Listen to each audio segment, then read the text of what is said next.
Hello guys, আসসালামু আলাইকুম। কে কে মেলায় যেতে পছন্দ করেন, ঘুরতে পছন্দ করেন, মেলাতে কেনাকাটা খাওয়া দাওয়া পছন্দ করেন, অবশ্যই আমাকে কমেন্ট করে জানাবেন। তো আজকে চলে গিয়েছিলাম বাণিজ্য মেলায়।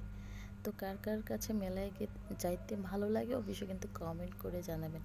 আমার তো মেলাতে গেলে ভীষণ ভালো লাগে, আমার মন খারাপ থাকলে ভালো হয়ে যায়। আমাদের সময়টা যে কেমন করে কেটে যায়, কেমন কেমন করে এত তাড়াতাড়ি বড় হয়ে যায়, বৃদ্ধ হয়ে যায়। জীবন আসলে কারোর জন্য থেমে থাকে না, সময়টা হোক ভালো কিংবা খারাপ ঠিকই কেটে যায়। শুধু মনে থেকে যায় কিছু স্মৃতি, কিছু মানুষের কথা, কিছু ব্যথা, কিছু কষ্ট, কিছু দুঃখ, এবং শুধু মনে থেকে যায়।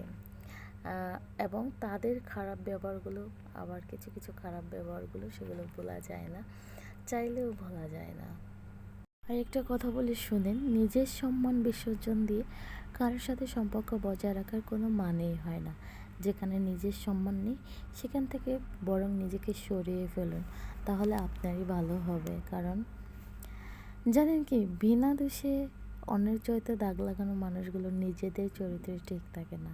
তারা নিজেরা যেমন, তাই অন্যদেরকে ভাবে সেরকম।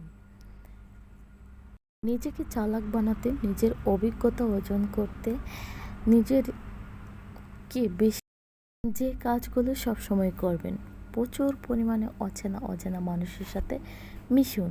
নিজেকে মোটামুটিভাবে অলরাউন্ড করার চেষ্টা করুন। ঘরে না বেশে বাহিরে বের হয়ে দুনিয়াটা দেখুন, চিনুন, জানুন, মানুষের সাথে কথা বলুন। কখন চুপ থাকতে হবে আর কখন কথা বলতে হবে তা আয়ত্ত করুন।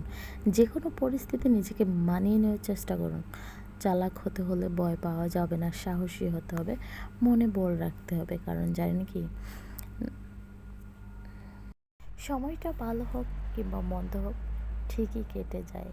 শুধু মনে থেকে যায় মানুষের কথা এবং মানুষের খারাপ ব্যবহার। তাই প্রত্যেকটা ব্যবহারের জবাব দেওয়ার জন্য আপনাকে সবসময় প্রস্তুত থাকতে হবে, তৈরি থাকতে হবে, নিজেকে সুন্দরভাবে গড়ে তুলতে হবে। এটা নিজেরই দায়িত্ব, আপনাকে কেউ করে দেবে না। তো সবাই ভালো থাকবেন, সুস্থ থাকবেন। আল্লাহ হাফেজ।